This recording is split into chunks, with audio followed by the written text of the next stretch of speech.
What is going on, world? What's up, YouTube? It's Zero here. Today I'm bringing you guys a brand new episode of the 8 Below Show. Welcome everyone to 8 Below. Thanks for being here, guys, to the best gaming related show here on YouTube. And I'm super excited about our episode here today. We have a lot of stuff to talk about, so let's get into it. In this episode of the 8 Below Show, guys, I have another guest coming on. It's his second time on the show, which I'm super excited about. It's Glassy Games, guys. It's absolutely awesome having him on the show once again.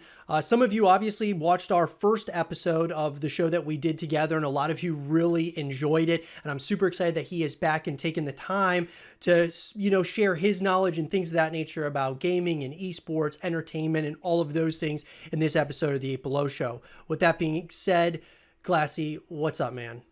Oh, same old, same old. It's always good to be back on doing nothing but wasting my time working while playing games at the same time. So I guess it's not really wasting time. It's just utilization and time management. There we go. We'll use big words to make it seem more important than it actually is.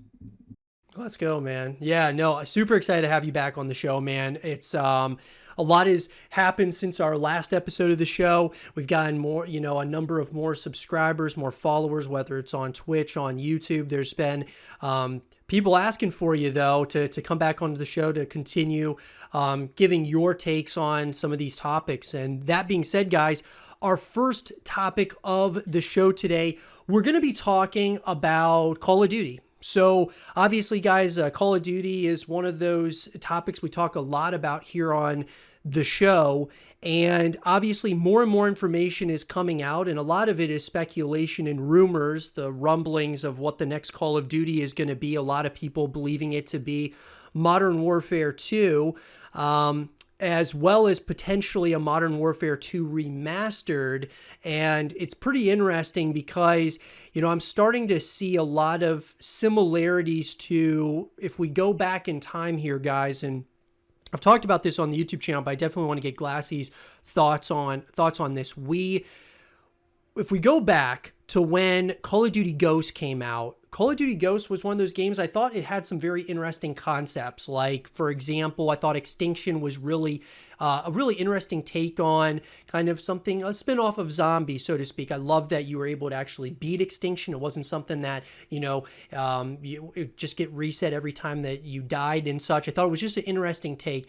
Multiplayer was not obviously, up to the standards of what a lot of us have become accustomed to in the Call of Duty community. And then you, of course, had, the campaign, which, I would say is up there as one of the best campaigns out there in the Call of Duty franchise, and without question had one of the biggest cliffhangers in the Call of Duty series, and we have not had a continuation there. We're not going to talk about Call of Duty Ghosts 2, but what we are going to talk about is what happened from Call of Duty Ghosts moving forward. So Call of Duty Ghosts comes out, and a lot of people in the community were voicing their opinion that they wanted there to be change. And boy, we got change in a major way, that being in the form of Advanced Warfare. Obviously went from boots on the ground to the jetpack era.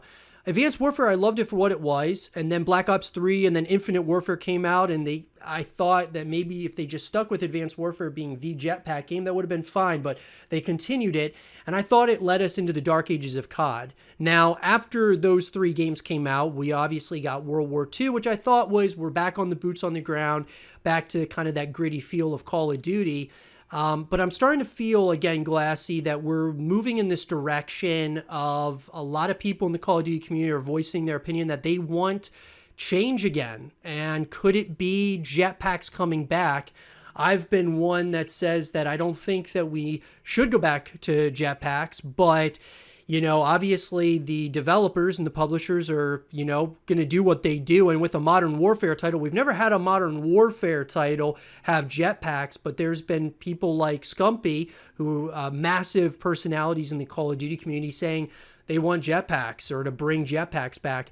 I wanted to get your take on it. Do you think Call of Duty needs jetpacks to kind of refresh, so to speak, or get people to kind of re-engage with Call of Duty? Do we need a hard reset here? What do you think about it? So I think whenever it comes to Call of Duty, a lot of it is just microwaving old food. It's using the same thing. They're like they bring a new World War II game. Well, there was World at War, then there's World War II, then there's what is this what is this most recent one that they have?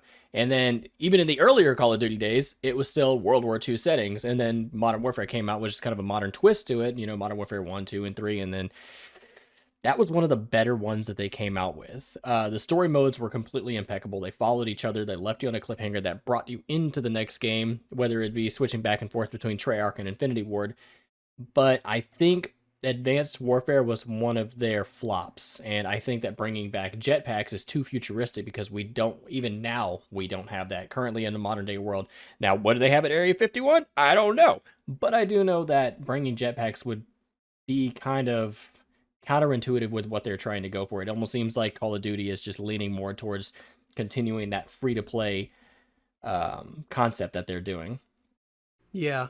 It's one of those things. I mean, I feel that if I thought that jetpacks was the answer to like, really changing things up again in the Call of Duty franchise, I may be up for it, but I just feel that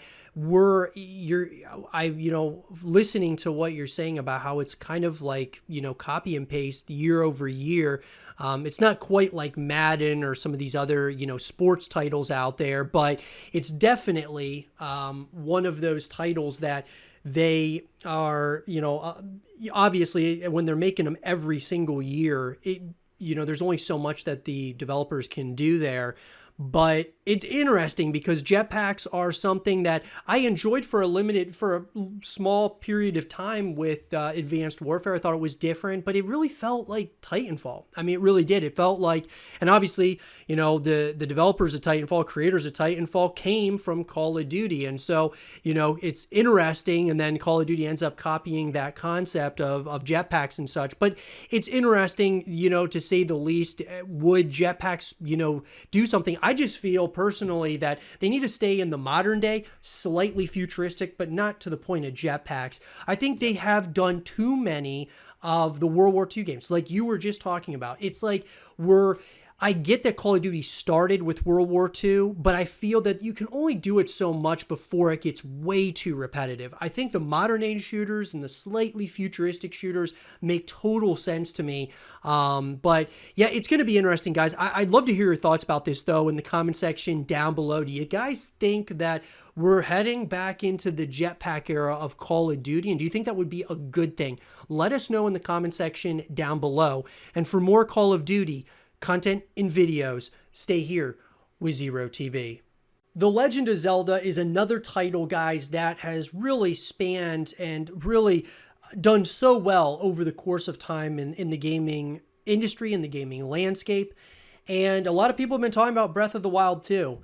And obviously this being a title that's coming, that people are really, excited about to see like where this franchise goes. And full disclosure, guys, Breath of the Wild, to me, I thought from a visual perspective, from a narrative perspective, I thought it was, just like it was breathtaking. I mean, no pun intended. I mean, it was absolutely incredible in a number of ways.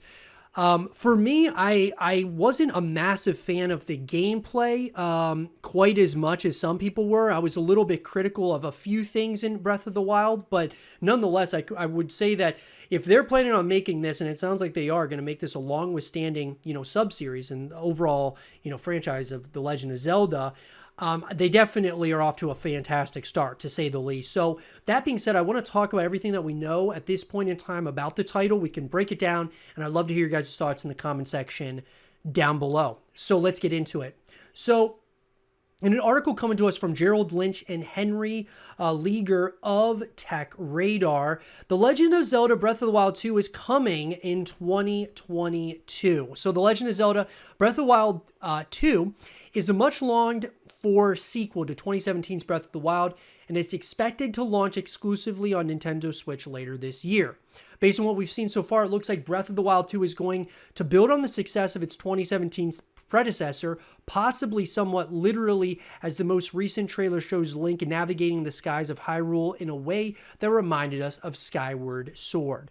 Before we go any further, Glassy, obviously, with Breath of the Wild, I mean, it was like transcended in a number of ways. I mean, people were freaking out about this title when it came out. Won, I mean, so many awards and such. And overall, I mean, like I said, I mean, it is something to behold for sure. If you have not played it, it's definitely something that you got to play. What are your thoughts? What were your thoughts about Breath of the Wild, first of all? And what are your, hopes here for the sequel? So the biggest thing about Breath of the Wild that really captured my attention and still continues to capture my attention now, because I've beaten the game multiple times, and I'm at that point where I can beat the last guy right now. I just choose not to because there's so much to explore, and that was the biggest thing, is the giant open world concept that Breath of the Wild brought.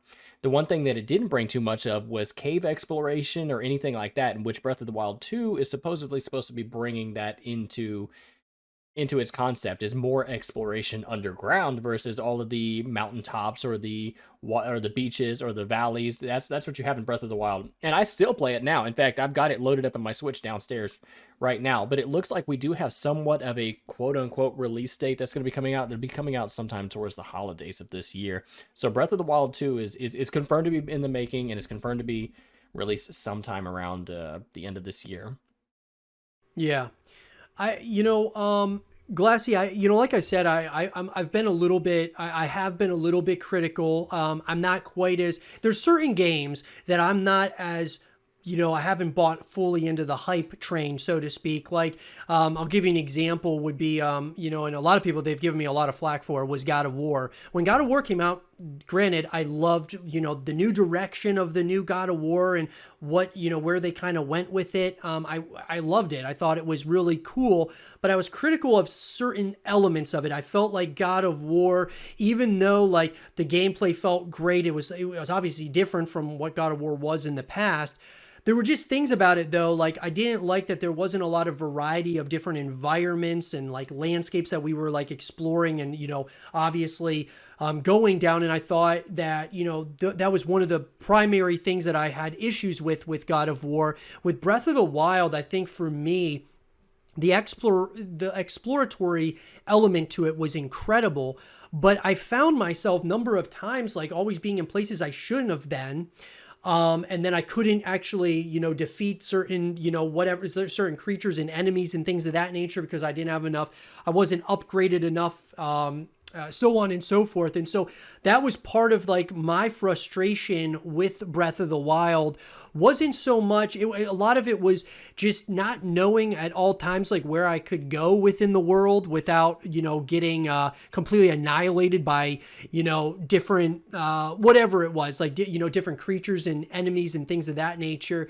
That was probably like one of my biggest gripes about Breath of the Wild. What, like, because I know I can't be alone when I say, and I knew I wasn't alone with God of War, that some people were also frustrated at a couple of things within that game.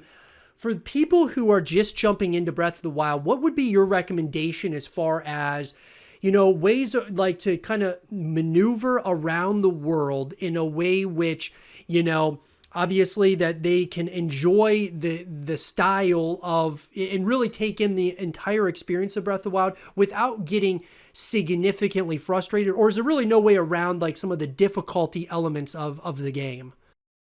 The best way, honestly, in my opinion, is really just take your time.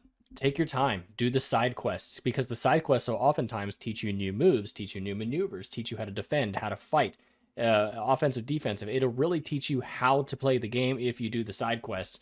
So if you bum rush straight through it and go Leroy Jenkins straight to the boss, you're probably going to get frustrated. You're going to lose over and over again, and you're probably going to break a $400 machine. Ask me how I know. But if you take your time, don't rush. And actually, I mean, that's the best thing about Breath of the Wild is that you don't have to rush. It's such a huge open world concept. And if they have Breath of the Wild 2, and if it brings a different scenery, or even if it just enhances the current scenery that we have now, or adds to it, that would be even better. Just like how Red Dead Redemption, you have RDR1 that had New Austin and all of that, but then RDR2 brought that whole new map. If they do that to Breath of the Wild 2, that'd be great. So all you have to do is just take your time. Don't rush it, and you'll learn. Yeah. No, for sure, man. Yeah, it's definitely one of those ones, it took me a while to learn that you needed without question to do some of the side quests. You know, at first I wasn't doing it. I was trying to just kind of do more of the main missions, and I was like, wow, like I can't defeat some of these, you know, enemies and such. So yeah, doing the side quests I think is very true. In this article, guys, we got a better look at Breath of the Wild 2 in the E3 2021 Nintendo presentation, and it showed off a vast, expansive world of Hyrule, expanded even further with navigation into the skies, despite the more dungeon-crawling feeling of the original 2019 teaser. So if you guys haven't checked out, you know, what has come out at this point, guys, as far as teaser trailers and things of that nature, I would definitely recommend checking it out. Now, obviously, the first Nintendo Direct of 2022 could be approaching, according to recent rumors.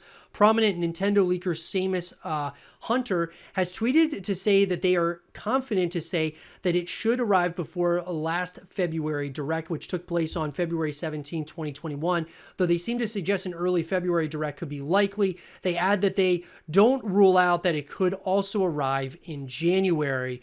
So it sounds like, as Glassy was saying, it sounds like they're going to be releasing Breath of the Wild 2 later this year, guys. Obviously, we don't have a, obviously a confirmed release date. None of these things are really fully confirmed as of late. And I will say this.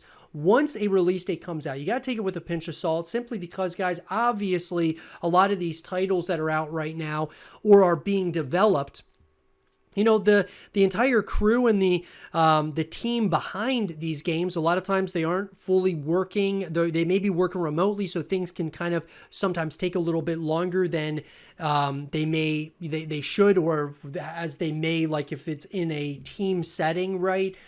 So you got to take those with a pinch of salt when it comes to the release date. I would say, guys, that it seems pretty, you know, for the most part, it sounds like we are going to be getting it later this year, though, which is really, really, you know, obviously exciting to say the least.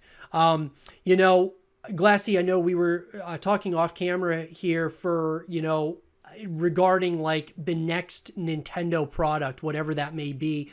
Do you think that, obviously, you know, with Nintendo Direct coming and all of that, do you think we're going to get, you know, an announcement of another Nintendo console, you know, like at some point in 2022, or do you think they're just going to stick it out with the Switch for the foreseeable future? I believe when the Xbox One and the PlayStation 4 came out, it was a couple of years after that, I think the Switch came out. I'm wondering if we're going to see something similar here. Do you think we could see a announcement for a new Nintendo console, or do you think they're going to stick it out with the Switch for the foreseeable future? So I think whenever it came to Nintendo and trying to get into handheld situations, whenever they came out with the Wii, you know, that was a good block. The Wii U, they started chipping it away. And once they finally got to the Switch, I think they already had made the wheel. So at this point, it would be very, in my opinion, would be counterintuitive for Nintendo to try to reinvent the wheel. They've got a very great working product. They went ahead and took the OLED Switch and added an Ethernet port to it so you can get direct link connection so you won't have any lagginess in your online gaming. But I don't think that they should coming up with any new products right now, because all that would do was just, you know, piss off all the people that just bought the new OLED Switch, like myself. I think what, $378 after taxes. But I think they should stick it out with the Switch. They have a good thing going for them right now. That's a pretty solid console, especially since it's not only something you can play on TV, but you can take it with you. So I think it's pretty perfect as it is. Yeah, no, for sure. It'll be interesting to see what happens with that, guys, as far as getting a new console. If that's something that may happen, I don't see it probably happening this year, or at least an announcement. I would say, you know, could it be something that happens in the future? I think, you know, it could very well happen. We'll just have to wait and see. There's been talk, guys, that Breath of the Wild 2 will be a darker turn for the series. All we really know at this point is how little we know, but there are rumors. The unexpected trailer sparked a huge amount of speculation, hopes, and hot takes on what the next mainline Zelda title might include. The trailer certainly supports this, with what looks, you know, like a corpse being resurrected by a disembodied hand, and seemingly imagery from 2006 Twilight Princess, which saw Hyrule turned into a bleak shadow realm largely in response to the far cheerier and cartoonish The Legend of Zelda Wind Waker. That said, it won't be all doom and gloom visually, at least, as the E3 2021 trailer has at least indicated that we'll take it to the skies and explore amongst the clouds. Would you, Glassy, I guess, to wrap up, Breath of the Wild 2, would you be up for, a Breath of the Wild 2 being darker, like a darker take on the series, or would you rather them kind of do more of the same, what they did in Breath of the Wild, just kind of have like some new environments, some new characters, some new enemies? Like, what would you be okay with it going a little bit darker toned? It's actually not a bad concept. I never thought of it like that. What they could do is something like Red Dead, where they have the honor system. I mean, it's already an open world concept. You can interact with the bad guys or the good guys, which mainly the good guys don't do anything to you, and you just kill all the bad guys. But if you had some type of honor system that allowed you to, but I think if they did that, they'd have to change up the entire story as a whole, because if you are a bad guy going out to kill the bad guy at the end, it just doesn't make sense. But if they did do that, it'd be pretty good. No, I think that they're probably going to stick with the latter of the two. They're going to kind of keep it where they bring in different enemies, different challenges, different bosses, and go from there. And different side quests as well. Just like you said, they have us floating in the air. Well, there might be a lot of side quests that have us way above the ground and way below the ground. Yeah, no, for sure. It'll be interesting to see kind of what they decide to do here with this upcoming sequel, guys. I'll be sure to give you guys more information as it comes out, but what do you all think about The Legend of Zelda Breath of the Wild 2? What are your thoughts? What are the things that you're hoping to see in this next iteration of this beloved franchise? Let us know in the comment section down below. And for more Legend of Zelda Breath of the Wild 2 content and videos, stay here with Zero TV. Gears of War, guys, is looking to be, as we approach, the future of, the gaming industry, Gears of War is looking and setting its eye towards what looks to be a potential Gears of War collection, a Gears 6. A Gears of War movie is being rumored to be in development as well. And obviously those things have been confirmed by Rod Ferguson, who was the former studio head over at the Coalition. And now he is currently working with Blizzard on the new Diablo title. But he had confirmed when he was the studio head at the Coalition that a Gears 6, a Gears 7, as well as a Gears of War movie were all confirmed. And so this leads me to, obviously, there's a lot of talk that we're going to be seeing from the Xbox showcase or Xbox, from E3 this year, that there's going to be a number of things announced within the Gears of War franchise. One would potentially be a Gears of War collection or a Phoenix collection, which could be a remaster in a number of different ways. There could be a Gears 6, obviously, teaser trailer, as well as the Coalition's working on a brand new IP altogether. So there's a number of things that they could be announcing here. We may even see a trailer from the movie that is being made by Universal. So there's so much to be excited about with Gears of War. But, one of the things, guys, that, obviously we talk on the YouTube channel about, the esports realm quite a bit as well. And with Gears of War, this is an esport that I think is really special. It's a very niche kind of esport that I think has been on the cusp to become a very big esport at some point or another. We know that Gears esports, it started off as a, very, small, but it grew over time. And it started with the game mode Execution, which is very similar to like Search and Destroy with Call of Duty, or like what CSGO is. And it's changed now to Escalation, which I love Escalation. I think it's awesome, but part of me feels that they need to go back to Execution. It's just a little bit easier to follow for, from an audience perspective. There's not as much going on. It's pretty basic. It's like you get one life per round. There's power weapons on the map, so on and so forth. And you get one life each round. So I feel that that is a way in which they can improve Gears esports moving forward. I've always said that, Call of Duty was a title, as well as Gears of War, were both titles that there was a ton of trash talk in the esports scene. There was so much trash talk between the players, and it created so many narratives and a lot of drama in those esports. And I think it's actually a really good thing for the esports as a whole. But you know, I feel like Call of Duty, they were trying to go in this direction of making it more of a, like an NFL or an NBA, instead of it being more like a WWE, which is what I think that Call of Duty needed to be, was like the WWE, like this trash talk and all of that was so great. And I think the same thing with Gears of War. But with Gears, I felt like certain things and certain elements needed to be toned down slightly.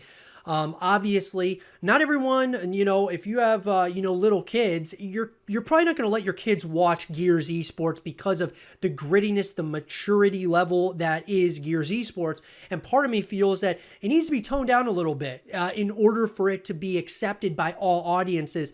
And I'm not saying, guys, it has to go to, PG from an R rating, but I'm saying that I feel that there's a perfect happy medium there that could, similar like Call of Duty, it definitely can have that grittiness and some of that gore and such, but I feel that there's ways that they could create a narrative around Gears Esports moving forward that is a little bit more lighthearted instead of so dark, because obviously, and we know that with all esports, they're all different in a number of ways, and Gears obviously has this very dark, mature tone to it. But I think moving forward, if you want it to be something that becomes more mainstream, and, a lot of other people are talking about it, and such, kind of like the Call of Duty League and Overwatch and all these other titles that are coming out, I think they need to do a couple of those things. First, kind of switching it up, going to execution as the main game mode, maybe having escalation as a game mode that they could play, here and there. But I feel like having the rotation being mainly execution and then escalation as a backup. Call of Duty has, of course, Hardpoint and then Search and Destroy. They have a few game modes that they rotate around. Maybe doing something like that with Gears Esports would be smart. Now, Glassy, I know you don't watch a lot of esports, but what are some things that you feel could be implemented into Gears 6 that you feel could be, really beneficial to the franchise, but also could, really expand the franchise, like get more viewers? I mean, I've talked a lot on the YouTube channel about free to play multiplayer. I believe you and we talked about this, in the last, episode of the show together. What are some things though that you feel that they could improve upon with Gear 6 and just the franchise as a whole to become more mainstream and not this niche game? So one thing that I think is that it's unfortunate, but Gears really has fallen behind over the years. Now, 10 years ago, Gears of War and Call of Duty and Halo, they were the top three. They were the biggest three for people that want to play. But over the years, Call of Duty has really, really pulled ahead. Halo, they took kind of a dip because they had such a long phase, and then Halo 5 wasn't the greatest. But then with Halo Infinite coming back, I mean, they just shot straight up to the moon. So Halo is back on par with Call of Duty. They're not as popular as Call of Duty yet because they don't have this giant open world, 150 people playing, but they do have big team, and that's cool. But I think they're really going to have to do some pushing for Gears to come back. Now, one thing I know Gears is excellent at is they are completely amazing at their story mode. Their graphics, their story, their gameplay is beautiful, and it's almost artwork.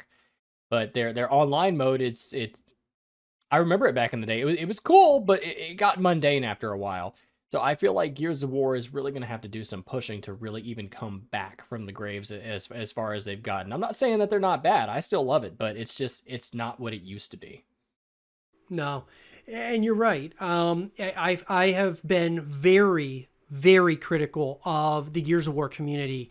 I have always felt that the Gears community has really hurt the game. And I'm not saying, I'm not going to put it all on the community. I'm not going to put it all on the coalition though either.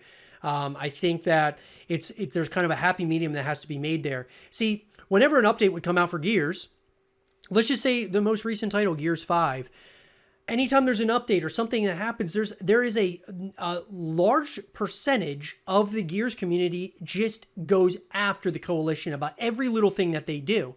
Now, we see this, guys, in other games. We see it in Call of Duty. We see it in Halo. We see it in Valorant. We see it in all these games. But these other titles have much bigger fan bases. So let's just say, Call of Duty comes out with something, not everybody likes it. They're going to voice their opinion. Those people will. But it's still able to sustain a certain level because there's so many, the community is just so much bigger.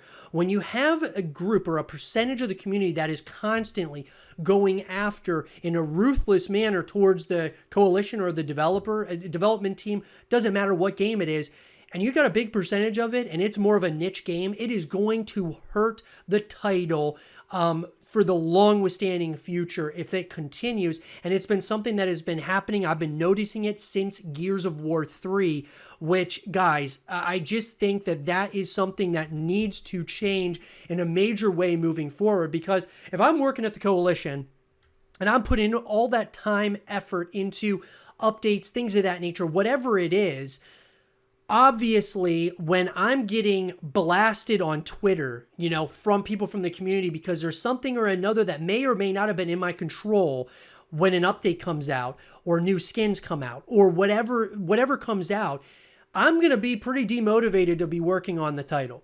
And, obviously, you're going to have some praise from some of the community, but if you got a big portion of the community that is just incredibly negative, it's not good for a title. And then on top of that, when you have a bunch of the people in the esports scene are moving over to Halo and Call of Duty because the esports scene's not paying as much money and things of that nature, that can really hurt as well, because we need those personalities in the Gears of War community to help continue pushing it forward.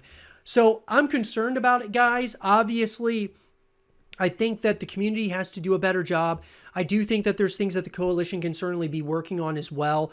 But, we as a community really got to stick together with this thing. And, there's a way in which you can say something to a development team. You do not have to go blasting them on Twitter. You can just, kind of voice your opinion, but there's a way in which you say it, the way in which that you do it, that really makes a difference. But with that being said, guys, I would love to hear your thoughts, though, on ways that you think they could improve Gears esports and just Gears of War as a franchise moving forward.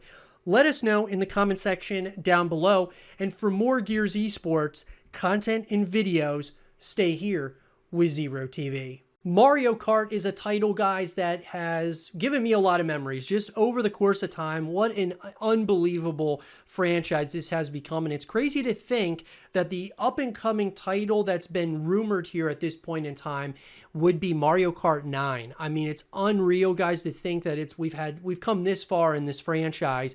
And with that being said, in this segment of the show, I want to talk about Mario Kart 9, the things that we know at this point in time, the rumors, the speculation of what could be coming in the latest edition of this franchise. So let's get into it. So guys, in an article coming to us from Alex Hopley of Game Rant, a popular Nintendo leaker teases that the 9th mainline Mario Kart game could be revealed as early as this month in a Nintendo Direct. Now, Mario Kart is perhaps one of Nintendo's most famous party titles, with fast-paced racing among colorful tracks full of Super Mario references. The game also is rage-inducing, friendship-destroying nightmares at times, particularly because of one blue shell that can send a player from first place to dead last. Despite this, Mario Kart remains an incredibly popular franchise, with fans constantly looking for new maps, characters, and full games to drop. And I will say, before even going further, that the blue shell can definitely, that can get me so triggered that I end up I won't play it after if it happens to me a couple of times, that's for sure. But the rumors surrounding a possible Mario Kart 9 reveal have begun to grow due to two primary factors. First, the first Nintendo Direct of 2022 is approaching, where Nintendo often reveal upcoming titles and updates for existing games, while a Nintendo Direct could contain anything. A prominent leaker known as Zippo published a blog post indicating that the next Mario Kart could appear during the event. He goes on to say that and claims that somewhere in February is when the next Nintendo Direct presentation will be, and stated towards the end of the blog post that if you made Super Bowl-sized money bets on this new Mario Kart not being real, you're going to be out of a lot of money. This comment seems to be heavily inferring that a new Mario Kart is on the cards for a Nintendo Direct presentation, along with other titles such as Kirby and the Forgotten Land, Splatoon 3, Advance Wars 1 and 2, the heavily rumored Xenoblade 3, and a new Fire Emblem game. Now, obviously, this leaker is stating that there's a lot of stuff that they're going to be announcing here soon. And Mario Kart is one without question needs to have a continuation. Glassy, I'm going to bring you into this. Mario Kart 9 here, obviously, this we could be actually seeing an announcement here pretty soon. What are your thoughts on Mario Kart? Do you think that this should be Nintendo's, you think this should be like the next title that comes out of Nintendo, or would you rather them be working on something else like, let's just say, a Super Mario Odyssey 2 or something of that nature? What do you think about Mario Kart, as it stands at this point in 2022? I don't necessarily think it would be a bad idea for them to not bring it out, because if you think about it, here it is in 2022. Mario Kart 8 Deluxe came out in 2014, so it's already 8 years old. So this thing is, it's growing up. It's past toddler stage, and it's already been sent off to school. So it wouldn't be bad to start off a new Mario Kart. The problem that I have is that Mario Kart isn't really Mario Kart anymore. And I took a poll on YouTube not too long ago, and I asked them what they think it would be. And a lot of people were saying that this would be more along the lines of Mario Kart All-Stars, just because we have more than just Mario Party people in here. Instead of Mario, Bowser, Toad, Yoshi, Princess Peach, and everybody, we've got Link, we've got Zelda, we've got the little Wii emojis, whatever those things are. So it's not just referencing Mario's anymore. It's all Nintendo characters. So at this point, it's Nintendo Kart, not even really Mario Kart anymore. It's kind of phased away just to add all these new characters in, I guess, to bring in a new audience, because the older audience, such as you and I, stuck to old Mario characters. I remember Mario on Nintendo 64, playing that all day and night. But now it's become more of a Nintendo All-Stars Racing. And honestly, they might want to drop the name Mario Kart if that's the way that they're going to go, and do Nintendo Racing or something like that. Yeah. No, I actually, listening to what you're saying, it makes a lot of sense, actually. Do you think that there's any ways in which that they could innovate Mario Kart, as we know it? Obviously racing as a whole, there's ways that you can innovate and kind of create new features and things of that nature. Is there anything with Mario Kart 9 that you would want to see, like new game modes, or, specific maps, specific characters, or anything of that nature that would stand out to you? If there's one thing that they could bring back that I'm not completely opposed to, it's, if you remember back on the GameCube, Mario Kart Double Dash. If we bring back Double Dash races, it really didn't do too much for the game, other than, have each person hold one item versus one person hold two items. But it was a little nice touch in addition to, you could put Luigi and Waluigi together, two opposites completely together on the same cart. It wouldn't be a bad idea to bring that back. Yeah, I think that would be really cool as well. Nice little refresher. Yeah, no, for sure. Absolutely. I think, there's a number of things I think that would be, that they could probably do to it. It's a racing game, so there's only so many ways you can innovate. Nintendo does a great job with their games overall when it comes to innovation. But with that being said, with so much time being between the release of Mario Kart 8 and the rumored reveal of Mario Kart 9, it is highly likely Nintendo will be making some big changes to the racing game. If the game is revealed, there are multiple ways in which Mario Kart 9 could improve and change upon the franchise formula. New vehicle types and items are just a few suggestions from fans on how the game could improve upon previous titles. That is, even if Mario Kart 9 will be revealed soon. So, look, guys, at the end of the day, I think that it would be, from a business perspective, it makes a lot of sense to create a Mario Kart for, obviously the next generation of gamers. It makes a lot of sense in that way.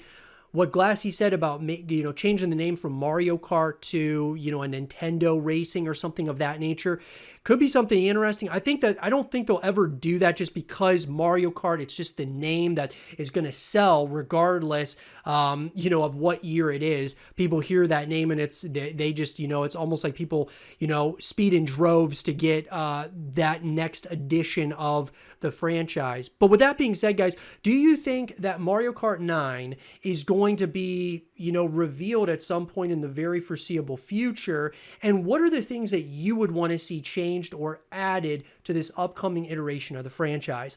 Let us know in the comment section down below. And for more Mario Kart 9 content and videos, stay here with Zero TV. Battle Royale is still one of the biggest game modes in the world, guys. You could argue that it is. When you look at BR as a mode, from Fortnite to Warzone to Apex Legends, so on and so forth. This is without question what we feel could be like the wave of the future. I mean, it's really like the game mode of the future. And then, of course, it's going to spin off into a number of things like we see with Apex Legends. Apex was not only, they start as a BR and now they're kind of implementing team deathmatch into it, and they're doing like 3v3, and they're doing different game modes within the title, and they're branching it out. So it started as one thing and then it's branched out. Fortnite, same thing. They've got, obviously started as it really started to Save the World, then of course the BR mode, and then it's kind of evolved and had all kinds of modes within that. That being said though, what's going to be the next big BR title that comes out? And obviously, guys, these are going to be mine and Glassy's opinions, and I would love to hear your guys' thoughts about this in the comment section down below. What game franchise do you think would make the most sense? Because I think really, obviously, it'd be easy to say, oh, it's going to be a new BR from a studio that we don't know much about, and the game isn't a major franchise. It's just going to be like a brand new IP altogether. That'd be easy to say that it definitely could be that. But let's talk about current franchises and what makes the most sense. So I'll go first, Glassy. For me, the one that made the most sense to me was, without question, was Halo. And here's why. Halo Infinite, when obviously this got announced, it was like, okay, so Halo's coming back, and it looks like it's coming back in a major way. And it did come back in a major way. I mean, Halo Infinite, free-to-play multiplayer, awesome. Campaign, basically an open world scenario, awesome. But I've always felt like Halo kind of met that kind of trajectory that this could be something that is in the world of BR, or in having that mode at least. And here's what my vision of it would look like is you drop down like an ODST. So you're dropping down, you're an ODST, and then you have at your fingertips Forge mode. So implementing Forge mode into a BR could be Fortnite-esque almost, but they could do so many interesting things. I believe that if they took a BR, they have Forge mode, which is not released as of yet, guys. It's going to be coming at some point in the future, and you merge the two worlds somehow, or at least a game mode where the Forge and BR is merged, you could have something huge on your hands. And I believe that it was a massive mistake by 343 not to launch Forge mode or wait to launch the entire game until Forge mode was ready, because the Halo Infinite multiplayer is massive right now. I mean, there is no debate about it. It is awesome. It's massive, but it is being riddled with a number of issues. People are not getting banned. They will not ban people right now, and it's starting to turn people off.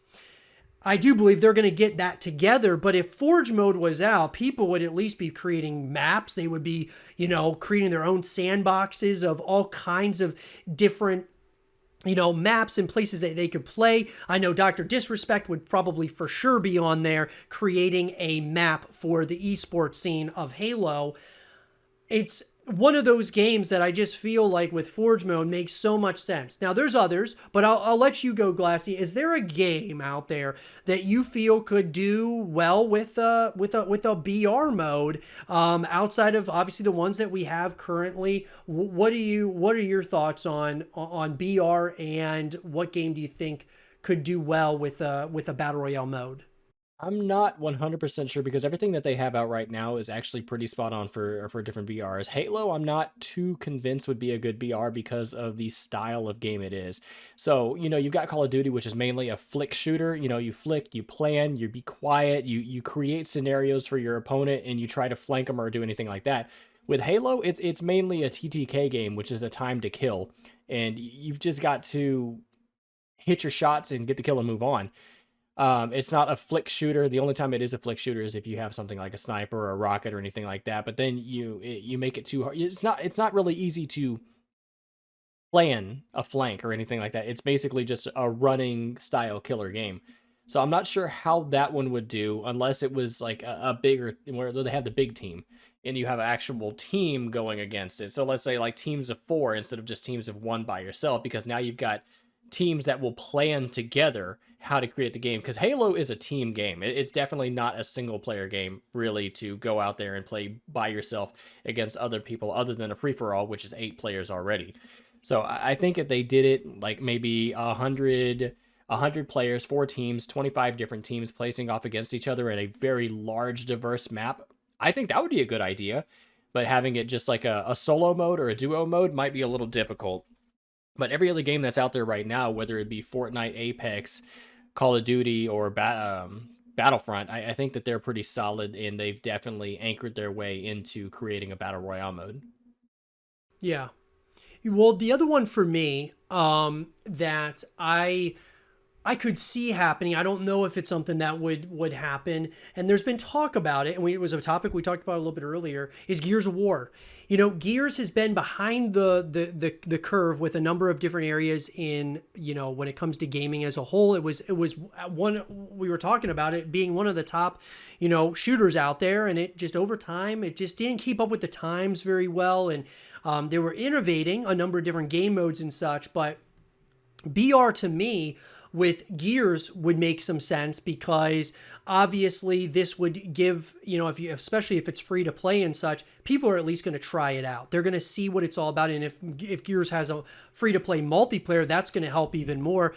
But BR, like, you could have an emergence hole, like, that is slowly but surely becoming bigger and bigger, and locusts come onto the map, and you're, you know, obviously fighting other, you know, other teams and such, other squads or whatever, while there's corpsers on the map, while the emergence hole is getting bigger and bigger, and that's kind of like the storm almost. I think there's a number of concepts that could work for Gears, but at the end of the day, the reason why I say Gears of War overall is because I think it needs to, as a game, it needs to continue evolving as a franchise. And BR, I know it seems cliche because it's like, well, what, you know, it's just, you know, another big, you know, AAA title that's getting a BR mode. I think if you went about it in a certain way, it could do well. I truly believe that people, I think, would at least try it, especially if it's free. And then, you know, it creates a culture. It creates a community around it alone. I mean, Apex, you know, they didn't even use the Titanfall name in Apex Legends, and they created this community around it. Titanfall was almost like, you know, it had a niche community. It was like dead in the water. Apex Legends comes out and boom, you've got like everybody talking about it, and then people are playing it, and now it's evolving even more. It's almost, because of the success of it, there's talks that they're going to greenlight a third game for Titanfall 3. And, you know, there's just so much to it. I think there is something to be said about some of these titles that are on the cusp of being something great or coming back into the forefront or the focal point of the community. You know, Glassy, could you see Gears of War being like having a BR mode? Or do you think it's one that just kind of, they shouldn't even put the resources into it? I'm honestly not sure, because it's just like you said from the beginning, whenever it comes to this, it's purely subjective at this point on where we're going to go with this. Yeah. It's like, it makes it difficult to answer, especially for me, because like I've been so isolated to I don't even play Battlefield. I never wanted to, and I didn't like the style of it. I like that you could blow buildings up. That was great, instead of other games where you could shoot the building and it doesn't do anything. So that was one thing, but I was never a fan of it. And then I got into Warzone. Warzone was actually my first BR. I never wanted to touch Fortnite because I'm an adult. So I don't know. That's just how I feel about that one.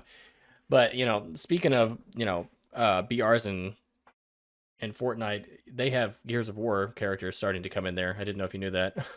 Yeah. No, they do. Yeah. And that's part of the other reason why I was like, well, this would be kind of cool if they could do something like, you know, for Gears of War, instead of just having characters available in Fortnite, where they could, you know, create a BR mode for, you know, just the next generation of people, for basically the next, you know, Gears of War title. Like, could it launch with Gears 6? You know, Gears 6 is its own thing, and then the BR is a part of that, you know, or it's downloaded separately or whatever. I think that there's something to be said for BR, even though I don't play it much. I know you said, you know, you don't play it much either, just because I like other modes. You become accustomed to certain types of game modes and such. And it's not that I'm not open to playing, BR. It's just it's kind of one of those game modes it's not for everybody. Let's put it that way. But with that being said, though, guys, I would love to hear your guys' thoughts. What do you think is going to be the next big battle royale game? You think it's one of the ones that we were talking about, or you think it's going to be something else altogether? Let us know in the comment section down below. And for more battle royale content and videos, stay here with Zero TV. GTA 6 is on the way, guys, and I think a lot of people are really excited about it, but this also kind of surprised me. It surprised a lot of people in the community as well, because, well, as we've talked about here on the YouTube channel, it's felt like Rockstar's gotten a little bit complacent with, what they're doing with, obviously, Grand Theft Auto 5 at this point, GTA Online. Why make a GTA 6 when they've just got so much momentum built from GTA 5 and GTA Online in particular, and the cash cow that is GTA Online? It is absolutely unbelievable. Well, guys, we're going to talk about something in particular here with GTA 6. I want to talk about, do we think that this is a title that could very well go to the future? Because we know very little at this point about the game, obviously at this point, but I want to talk about, could this game be going into the future? And I'll tell you why here in a moment. Let's get into it. So guys, in a post from Rockstar Games, if you go to Rockstar Games' official website, what's next? They say, with the unprecedented longevity of GTA 5, we know many of you have been asking us about a new entry in the Grand Theft Auto series. With every new project we embark on, our goal is to always to significantly move beyond what we have previously delivered. And we are pleased to confirm that active development for the next entry in the Grand Theft Auto series is well underway. We look forward to sharing more as soon as we are ready, so please stay tuned to the Rockstar Newswire for official details. On behalf of our entire team, we thank you for your support and cannot wait to step into the future with you, Rockstar Games. So with that, guys, obviously it doesn't look like much, but if you kind of start looking into it at the very end, on behalf of our entire team, we thank you all for your support and cannot wait to step into the future with you. Now, could they be talking about the future as in just the future, like, at some point this is going to be coming out, and so they're talking like this is coming in the future, obviously? Does it mean that the game's going to be set in the future? That's where we're going to talk about here, guys, because for me, when I hear that, this has been carefully chosen. The words in this What's Next segment on the Rockstar Games website, they've been carefully chosen, in my opinion. I believe that when they say that, thank you for all your support and cannot wait to step into the future with you, there's a reason why they said the future. They could have used a number of other words there. They could have spun that sentence a little bit differently. I don't feel like they accidentally said what they said there. So, Glassy and I, we were talking off camera about this, and it's interesting because it's like, if they do go into the future here, could that look like a cyberpunk kind of take on this, on Grand Theft Auto, which maybe Rockstar feels that they could knock this out of the park like nobody else has? Could that be possible? It definitely could. What would it look like, though? I mean, it could be something pretty special, to say the least. Glassy, I'm going to bring you in on this. Do you think that from what we've heard at this point, which is very little, obviously just an announcement from Rockstar, do you think, are we looking too much into this, stepping into the future with you, or with us, from Rockstar? Are we taking that a little bit too far, or is GTA actually heading to the future? So I think I will agree with you on one thing. I think that you are right whenever they say that they chose their words very carefully, because in the way that I'm thinking is they could have chosen those words to get people to think that it may be in the future. For me, whenever I hear we can't enjoy the future with you, the future of Rockstar or the future of Grand Theft Auto, where we go from here on out, or where we go, once GTA 6 finally comes out, from GTA 6 all the way until PlayStation 9, whenever they decide to actually come up with a new game. Because, it's getting to the point where games are getting larger, you're having more content, more mapping, more developing. So honestly, whenever the game comes out, it'll probably be another 10, 12 years before the next GTA comes out. But I think that's kind of what they mean from it, the future from here on out. Yeah. It's hard to say. I mean, it could be either way. If you had a preference, where would you like them to kind of go here? Now that we know, and, both of us are relatively surprised about, this, announcement coming from Rockstar. What, now that it's coming, where do you want it to be set? Is there a preference, past, present, future? Where would you like them to kind of do this thing? Would you like to be in Vice City, San Andreas, somewhere completely new? What are some of your thoughts there? Here's the thing that I would like, and honestly, it might be very difficult, but I'm tired of seeing Liberty City, so I don't really care to see that too much. But if there was a way that they could do it all, I mean, dude, they wouldn't even have to create a game for 20 years if they could do it all. If they could bring back Vice City, San Andreas, and I'm talking all of San Andreas, as in Los Santos, San Fierro, and Las Venturas, and then also bring in Liberty City. If they could find a way to do all of that, but have a travel system. Oh, you have to take the plane to get there. Oh, you have to take a ship to get there, and then it just loads into the new map instead of you being able to fly to each one, because that would take a lot of dead space for the ocean. If they could do that, that would be awesome. But if they couldn't, then yeah, I would like to see us going back to Vice City, but a larger, more in-depth Vice City. Get more into Florida.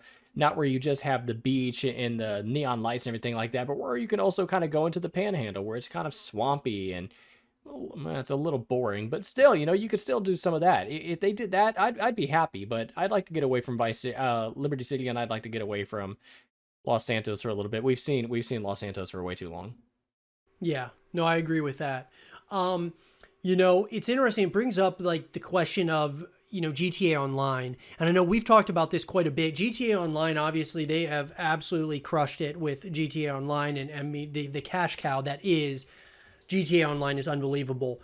But what does this mean for, GTA 6 with GTA Online? I mean, are we going to see, because, in my mindset, when I start hearing, obviously with GTA 6 coming, I feel like GTA Online is going to kind of like, is it going to just be like a massive update that you updated and it's going to be like the map changes, or they're going to like, is it going to be similar like a Fortnite or like a Call of Duty Warzone? Like each game, they're going to update it in a major way.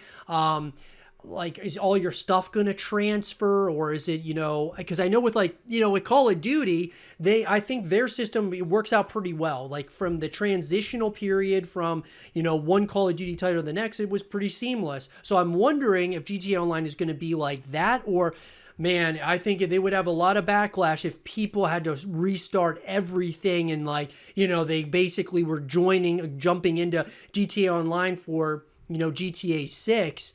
And they were basically starting from scratch. Do you see that happening, or do you think everything's going to kind of transfer over and kind of be somewhat seamless like what COD has done? So I think that definitely will. That honestly, that might have been why some of this took such a long time, is because I still think that they're going to phase out the GTA Online for Los Santos, but it would be difficult for you to bring everything over because let's say you go to a new map. Well, you don't have any garages to put all your cars in, or are they just going to give you these garages? You can transfer money, and I don't see why they might not transfer money. If anything, if they phased out GTA 5 online, then they could just have it to where you're having to leave the city. Something happened, you've got to go. Take what you can and move on to the next one. And they could probably give you your money, allow you to buy some garages if you wanted, and then you could transfer some cars over if you wanted. But I think it's going to be completely a refresher. And it wouldn't be unfair to have everyone start over. In fact, it would be completely fair to have everyone start over because now everyone is back down to zero. You don't have a brand new player coming into GTA 6 online, and then you're getting blown up by a flying motorcycle. Yeah, no, I mean, that's a great point. It really is. It's a great point.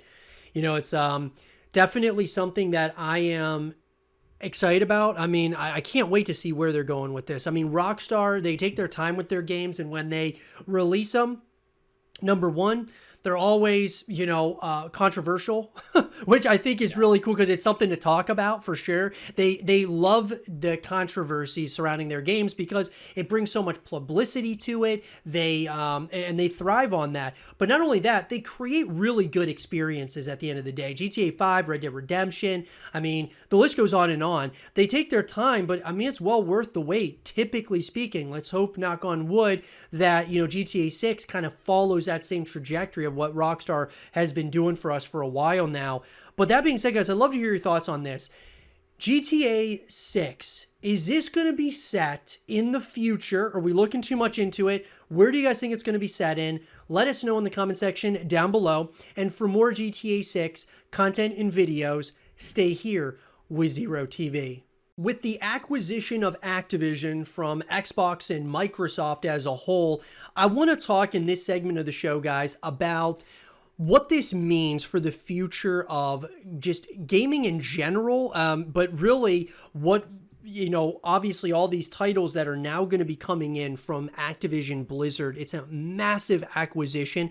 Obviously, it's not going to fully go through until 2023, but that being said, there's things that we can definitely talk about right at this moment in time. Activision, guys, obviously holds one of my favorite, titles, that being Call of Duty. They also hold a number of other titles from Blizzard side. I absolutely love StarCraft, and there's a number of titles that that I cannot wait to see what ends up happening in the future, because with Xbox's acquisition of Activision Blizzard, it gives you a lot of hope. Like games like a StarCraft 3, could that be something that happens now that Xbox acquired them?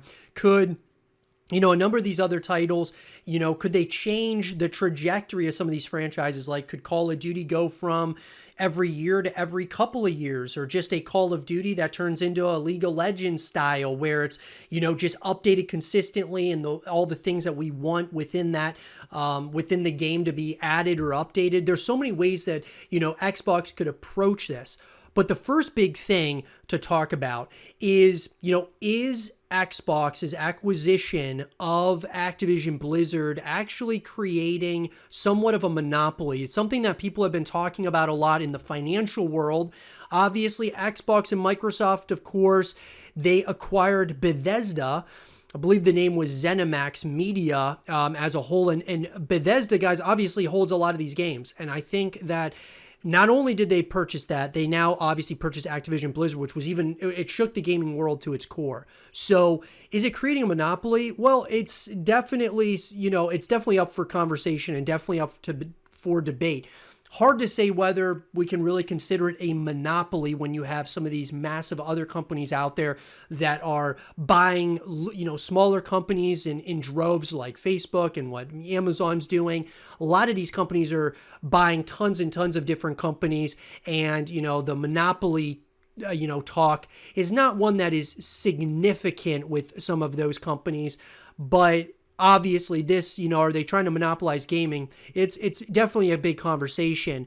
Before we go further though, Glassy, I'm going to bring you into this. When you hear the word monopoly in the gaming industry, do you feel that, Microsoft buying Activision Blizzard is creating a gaming monopoly? I feel like when, if Xbox went and bought out, let's just say Take-Two, Interactive, which would obviously be all of Rockstar, it would be all these different, companies within Take-Two, or they bought out EA or something of that nature, then I would start saying, yeah, there's definitely something going on here. But do you feel that their acquisition of Bethesda and then the Activision recently of Activision Blizzard is leading us into a monopoly? And do you think that, from a financial perspective, they're going to try to stop this from happening?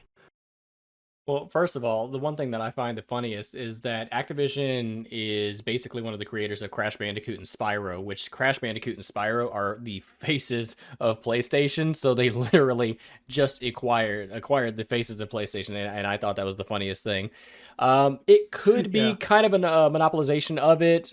Now, it almost seems more like they're just playing big boy trading cards, because Microsoft is acquiring Activision Blizzard, but Sony just acquired what was it that they just acquired? They just acquired Bungie. Now, I'm pretty sure they're a little disappointed that Bungie is no longer the creator of Halo. That's 343. So they bought it for 3 point something billion and some change. But there could be a little bit of a monopolization on it. The only problem would be is if the Microsoft developers change the current routes of the games that are already out there. So Activision is, they've got Call of Duty, Destiny, Crash Bandicoot. If the devs start changing Call of Duty in the wrong direction, it could be a big downfall. It could be a huge problem, like perhaps putting jetpacks in there. But I'm not quite sure how we would be. I guess we just have to wait and see what happens to see if we notice any actual changes in the game itself, or are they going to try to maintain some of that originality to the game the way that Sony had it? Yeah. I mean, that leads me to kind of like the second point. I mean, Call of Duty, and let's just, these games in general, that are coming from Bethesda, that are coming from Activision Blizzard, there's a lot of talk that these games are going to become console exclusives. So there's the question number one, is it going to happen? And the question number two is should it happen? So let's just theoretically, I feel that a lot of the Bethesda games actually, and this may, you might not agree with me, Glassy, but I feel like a lot of the Bethesda titles are going to become Xbox exclusives. I think they're going to take a lot of those titles from Bethesda and they're going to say, look, Elder Scrolls, you're going to have to buy an Xbox to play this, or, Doom, or, if they make another Prey, another Rage, another Fallout, those titles are juggernauts, but they're not so much, I mean, they have multiplayer experiences, but they're not like, if we're talking like Call of Duty and some of those titles, it's a little bit of, it's not on the same, level. There's certainly levels to this thing. Whereas with Activision Blizzard, I feel like some of these titles, like Call of Duty, there's talk that it could very well become a console exclusive. I think it's possible. I don't believe that it's a very smart business decision because PlayStation makes up so much of the market. And, I really don't think it should happen either for a game like Call of Duty. Now, some games, I can understand them doing the console exclusivity. I mean, we all know that if Call of Duty became exclusive to Xbox, a lot of people are going to be buying Xboxes for sure. But I still think that the sales perspective of Call of Duty it would drop off very heavily. It would not be any longer be the best-selling game year over year at that point, because not everybody's going to buy an Xbox. So what do you think about that, Glassy? I mean, do you think that, what titles do you think are going to become console exclusives, if any? I was talking the other day with Icon. He's a designer for Synergy, and he said he doesn't think any of them are going to become console exclusives. He just thinks that the partnerships that Xbox makes with Sony about releasing titles, they're going to take a heavier amount of revenue share and things of that nature. What do you think about it, though? Do you think it's going to be a lot of exclusives, none at all, or it's going to be kind of, pick and choose what's going to be a exclusive to Xbox moving forward? See, I've always been an Xbox guy myself, but I have, for the past year or so, I've been on PC, and one thing I've noticed is that even if you have a PlayStation exclusive or an Xbox exclusive, PC still wins. Because we get all of the games, True. and usually we get them at a heavier discount too. I mean, there's sales going on right now, and there's a game I'm about to buy that's 85% off. So it's like we get tons of sales, and you can't necessarily get that because Walmart's not going to be like, hey, let's match Steam and give this game for 80% off. They won't do that because then they'll lose on their profit margin. I don't think that they will become console exclusives because then they, like you said, they will cut out a huge portion of revenue, especially for the past year or two. For the past couple of years, people have been increasing in PC sales. PC sales have been skyrocketing. PC building has been skyrocketing. I don't think that it'll be exclusive. And even if it is exclusive to the console, I think they'll still release the same version for Steam. Yeah. It's only going to increase their sales.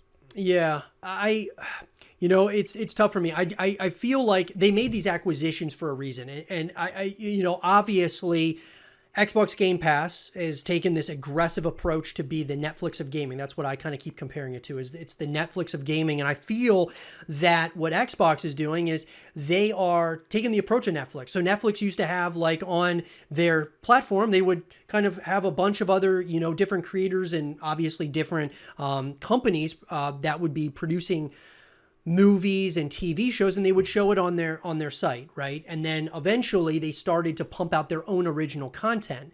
And then obviously it's been a very smart move for them to do that, because obviously all these other companies are now, we got the stream wars in a major way, and obviously Netflix, in order for them to keep their subscriber growth going, they've got to keep pumping out a ton of original content. I feel that Xbox is kind of going in that same direction. They're thinking, you know what, we need to have more exclusive content than anybody else, and we're buying these companies to create that content for us. Now, maybe not all of, you know, their titles. I do feel like they're going to take some of them though, and they're going to be like, look, we need to take these, and these are now our these are our exclusives. Or they take the teams that are working on, let's just say, for example, Elder Scrolls. They take part of that team and they say, look, we're creating a new IP. It's going to be completely a console exclusive. It's going to be this, this, and this. And it kind of gives some of those indie developers, or even the bigger developers, some freedom to create the things that they want to create. And then knowing it's going to be an exclusive to Xbox, it just builds their library of games on Xbox Game Pass. Now, the one thing that I will say for sure is that Xbox is no longer the little brother. I think that for years, and I've been an Xbox person like you, Glassy. I have the PlayStation 5. I've got the Xbox Series S, and I also have the Nintendo Switch. But you know, I've always been an Xbox person. I just like just how it's laid out. You know, my friends have always been on there. It's been kind of just one of those things. I've just liked the interface. I liked, you know, the controller, the feel, the online modes, just pretty much everything about it. I liked more than PlayStation. But this move, and I will say, you know, we go back in time, I've always loved Xbox more than PlayStation, but PlayStation was always superior to Xbox. I mean, there's no debate about it. Nintendo was really even, was, yeah. I mean, you know what I mean? And then Nintendo was above all of them. I mean, really. But what I think now is it's changing, and Sony feels it, because we see Bethesda gets bought out, you know, they get bought out. Then you know, Sony doesn't make a move. Then we see Xbox make this massive acquisition. Sony's like, okay, we got to do something, because what's happening right now is, I believe, the foundation of Xbox trying to make a takeover, essentially, of the, you know, from like not just exclusivity and all that. They want to be the console everyone's talking about, not PlayStation. Nintendo's kind of on its own, you know, in its own trajectory. It always seems to be PlayStation versus Xbox. And I think Xbox is, these are some moves, massive moves, where they are aggressively trying to become the big brother and no longer be the little brother any longer. What do you think about that, Glass? Do you think these moves are telling you, like, Xbox means business? I mean, I started seeing it right when Xbox Game Pass started. I was like, wow, they're doing something pretty smart here.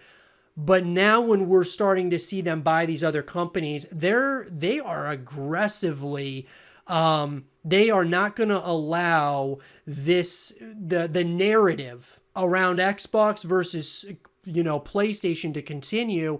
I don't know, I guess you could say is the weight of power changing in the gaming industry from a console perspective? What do you think? So the way I like to think about it like this is that Xbox and PlayStation are like Australia, while Nintendo Switch is like New Zealand. Yeah, they're pretty much the same thing, but they're still slightly different. So Nintendo Switch and Nintendo overall, yeah, they're a gaming system and they're a gaming company, but they're doing their own thing. The only thing that they did that was relatively similar was having Grand Theft Auto kind of being ported to them, which even that was a flop. But if we go back to Nintendo, PlayStation and Xbox, so PlayStation had the PlayStation 1 and PlayStation 2 before Xbox even came out. And even when Xbox came out, it was wicked cool. It was cool just from the way it was. First of all, the X-shaped design, the big box itself, it was different, and it was giving Sony competition. Now, the fact that Sony and Microsoft have so much competition, and it's grown and grown and grown, and the tech industry has completely blown up since the early 2000s, Xbox, I feel, really is pulling ahead. PlayStation has their own thing, just like you're able to add in a micro M.2 SSD into the PlayStations, and you still can't do that to the Xbox, but you can add external storage. It's just not the same, because you'll never be able to get the speeds as an M.2 or the storage capacity. Well, actually, you can get more storage capacity out of the external, but I still think Xbox is going to continue pulling ahead because they have more money. Sony is very good in the entertainment industry whenever it comes to creating movies, creating shows, creating products. But Microsoft is always and has always been known as creating tech. So Microsoft, I feel like, is going to continue pulling ahead. Microsoft, especially in the stock market, is still way, way above Sony. And the fact that they just have enough money to be able to pay better devs, to be able to pay better programmers, everything, I think they're eventually going to keep pulling ahead. They're going to keep gapping PlayStation. Yeah.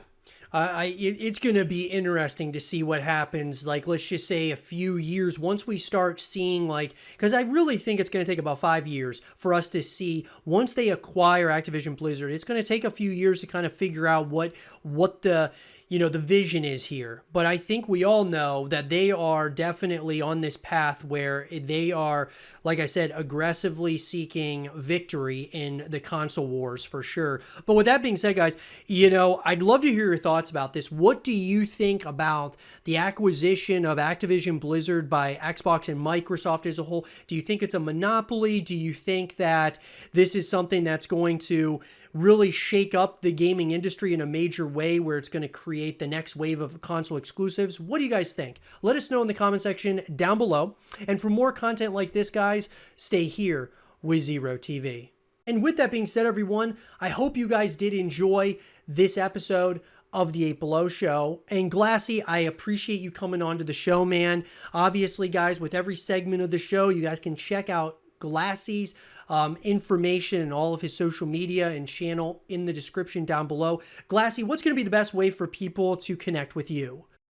Easy. Just go into YouTube, type in Glassy Games. I'm the only one. And not only that, my picture is of a Glassy. Well, it's a little glass, and he's my little mascot. He helps me out, especially with all the videos that I do, and he stares at you the entire time that I'm talking at you, so it's kind of hard not to notice him. But definitely Glassy Games is the best way to find me on there. I'm not too much on Twitch anymore, but you can still find me on there under the Glassy Gang, because if you subscribe to this channel, you automatically become part of the Glassy Gang, and I love having you as part of the gang, and the bigger the gang is, the bigger we are, the better we are. Awesome, man. Yep, like I say, guys, all of his information will be in the description down below. Go check him out for sure. And Glassy, I'm sure this won't be the last time. I can't wait to have you on the show once again. And with that being said, everyone, I hope you guys did enjoy this episode of the 8 Below Show. If you guys hit the thumbs up button, that helps out the YouTube channel in a massive way. Thanks for all the support, guys. I appreciate each and every one of you. If you subscribe to the channel, you'll get notified every single time that we have a new video that goes up on the YouTube channel. Stay positive, guys. Just keep grinding. And as always, I'll talk to you guys all in the next one. Peace.